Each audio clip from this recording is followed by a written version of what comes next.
એટલે લગભગ 8 થી 9 વર્ષનું બાળક હોય, 9 વર્ષના બાળકને આ દેશમાં હાર્ટ એટેક આવવા લાગ્યા છે. આજ સુધી વિજ્ઞાન એવું કહેતું હતું કે જે સ્ત્રી માસિક ધર્મમાં હોય એને હાર્ટ એટેક ન આવે. આ બધા સાયન્સના પણ ભૂકા કાઢી નાખ્યા હાર્ટ એટેક. આજ ગમે તે ઉંમરની સ્ત્રીને હાર્ટ એટેક આવે છે, યુવાન દીકરીઓને પણ હાર્ટ એટેક આવે છે. એટલે આપણી સ્થિતિ બગડતી જાય છે. ત્યાર પછી આપણે જે ખાઈ રહ્યા છે આ બધું ઝેર તો છે જ. જો કે તમારા ભાવનગર તો સંસ્કારીમાં આવે, પેલા સિટીમાં, એટલે અહીંયા વ્યસન નહીં હોય, કઈ ગલ્લા નહીં હોય. લગભગ તો જેમ હોસ્પિટલ હોય નથી એમ ગલ્લા નહીં હોય ને. છે ગલ્લા? 3500 છે. નથી, ના પડે ચોલા ભાઈ. 3500 છે. 35 વેચાઈ જાય પાન બીડી સિગરેટ કઈ નથી ને કઈ? અચ્છા, આમાંથી કોણ કોણ નથી ખાતું હાથ ઉપર કરો. શું વાત છે?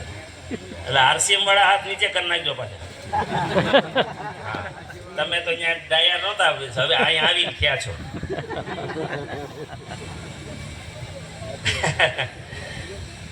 હા હા, કારણ કે અહીંયા કાર્યક્રમ ચાલે છે વ્યસન મુક્તિનો. એટલે આરસીએમમાં આવીને કોણે કોણે વ્યસન છોડ્યું? હા, ઘણાએ છોડ્યા. ઓકે, ચાલો. તો આ બધા બીમારીના કારણો છે. સિમ્પલ પેલા કારણ સમજી લઈએ કે એવું શું થાય છે આ દેશમાં કે 80-90 કરોડ લોકો દવા ખાવા મજબૂર છે.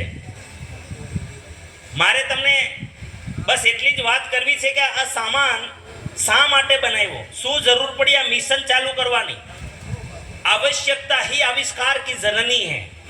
આ સંસારનો એક સત્ય સિદ્ધાંત છે કે જરૂરિયાતમાંથી કોઈ વસ્તુનો જન્મ થાય છે. આરસીએમનો જન્મ શા માટે થયો? પ્રોડક્ટ તો દુનિયામાં બધા જ કંપનીઓ બનાવતી હતી, આરસીએમને આ વસ્તુઓ લાવવાની શું જરૂર પડી? મુદ્દો આ છે. આરસીએમના માલિક તો ઓલરેડી કપડાની મિલ 1977 થી કપડાના વ્યવસાયમાં, 1988 થી કપડાની બહુ મોટી મિલ, એવો સમાજ નિર્માણ કરીશ, પ્લેટફોર્મ આપીશ. શરત શું છે? સબ કામ કરે અપના અપના.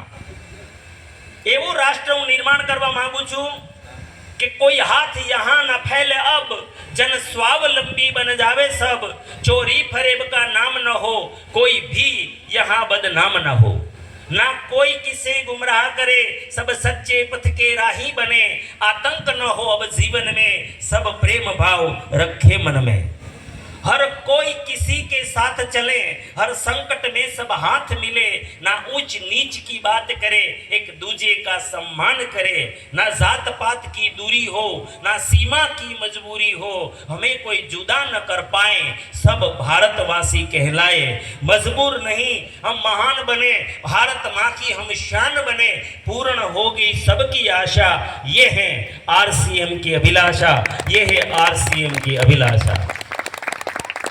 એક આવા સપના સાથે એક આવું ભારત નિર્માણ કરવા માટે આરસીએમ નો જન્મ થયો છે. અને એમાં ઉદ્દેશ્ય રાખ્યો નવા ભારતના નિર્માણમાં સૌથી પહેલો સ્વાસ્થ્ય રક્ષા. કે આ ભારતને જો સુખમય બનાવવું હોય, આનંદમય બનાવવું હોય, શાંતિમય બનાવવું